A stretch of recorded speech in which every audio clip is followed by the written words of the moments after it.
యోహాను సువార్త 3వ అధ్యాయం. యూదుల అధికారి అయిన నికోదేమును పరిసయ్యుడొకడుండెను.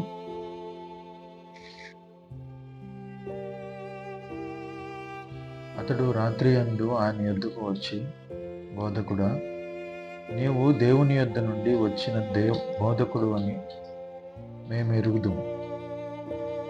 దేవుడు అతనికి తోడై ఉంటేనే గాని నీవు చేయుచున్న సూచక క్రియలను ఎవడునూ చేయలేడని ఆయనతో చెప్పాను. అందుకు యేసు అతనితో, ఒకడు కొత్తగా జన్మించితేనే కానీ అతడు దేవుని రాజ్యంలో చూడలేడు అని నేను నీతో నిశ్చయముగా చెప్పుచున్నాను. నేను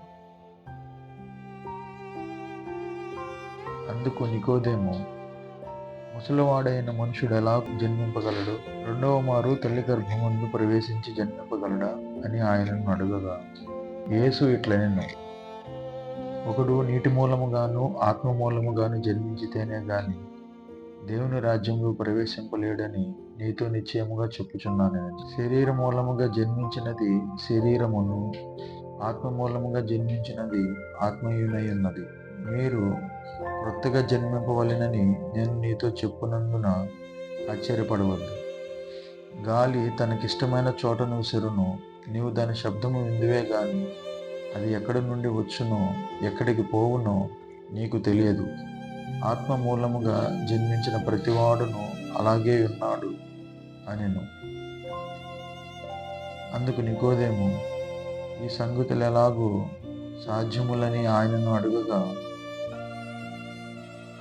యేసు ఇట్లనెను, నీవు ఇజ్రాయేలులకు బోధకుడు అయి ఉండి వీటిని ఎరుగవా? మేము ఎరిగిన సంగతియే చెప్పుచున్నాము, చూచిన దానికే సాక్ష్యమిచ్చుచున్నాము. మా సాక్ష్యము మీరు అంగీకరింపరని నీతో నిశ్చయముగా చెప్పుచున్నాను. భూ సంబంధమైన సంగతులు నేను మీతో చెప్పితే మీరు నమ్మకున్నప్పుడు పరలోక సంబంధమైనవి మీతో చెప్పిన ఎడల ఎలాగ నమ్ముదురు? మరియు పరలోకము నుండి దిగి వచ్చిన వాడే, అనగా పరలోకములో ఉండు మనుష్య కుమారుడే తప్ప పరలోకమునకు ఎక్కిపోయిన వాడెవడునూ లేడు. అరణ్యములో మోషే సర్పమును ఎలాగూ ఎత్తునో అలాగే విశ్వసించు ప్రతివాడును నశింపక ఆయన ద్వారా నిత్యజీవం పొందునట్లు మనిషి కుమారుడు ఎత్తబడవలెను. దేవుడు లోకమును ఎంతో ప్రేమించెను కాగా ఆయన తన అద్వితీయ కుమారునిగా పుట్టినవాని యందు విశ్వాసముంచు ప్రతివాడును నశింపక నిత్యజీవము పొందునట్లు ఆయనను అనుగ్రహించెను.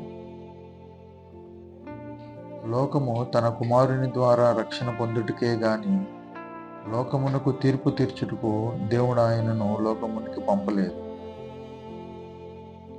ఆయన యందు విశ్వాసం ఉంచువానికి తీర్పు తీర్చబడదు. విశ్వసింపని వాడు దేవుని అద్వితీయ కుమారుని నామమందు విశ్వాసం ఉంచలేదు గనుక వానికి ఇంతకు మునిపే తీర్పు తీర్చబడింది. ఆ తీర్పు ఇదే: వెలుగులోనికి వచ్చిన గాని తమ క్రియలు చెడ్డవైనందున మనుషులు వెలుగును ప్రేమింపక చీకటినే ప్రేమించిరి. దుష్కార్యము చేయు ప్రతివాడు వెలుగును ద్వేషించును, తన క్రియలు దుష్క్రియలుగా కనపడినట్లు వెలుగునొద్దకు రాడు.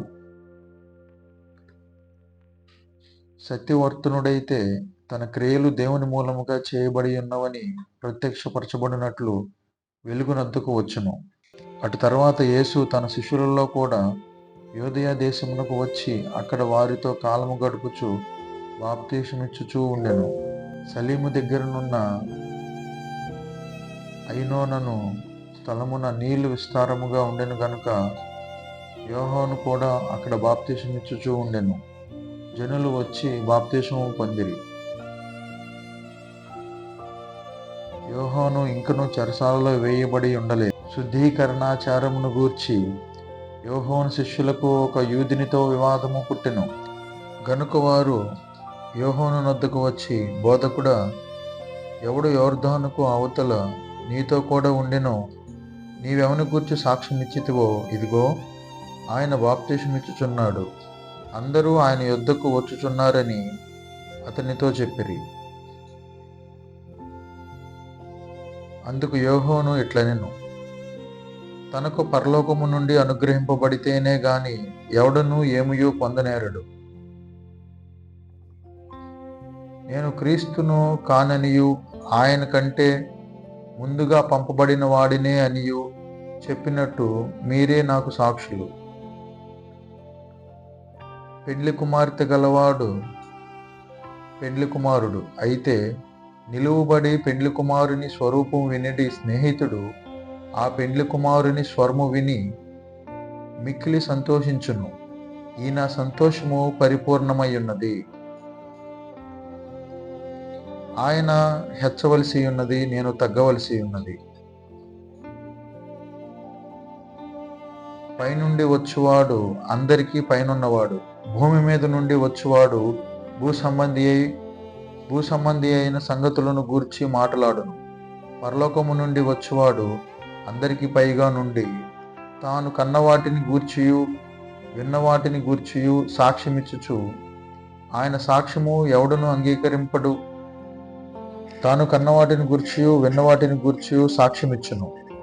ఆయన సాక్ష్యము ఎవడును అంగీకరింపడు.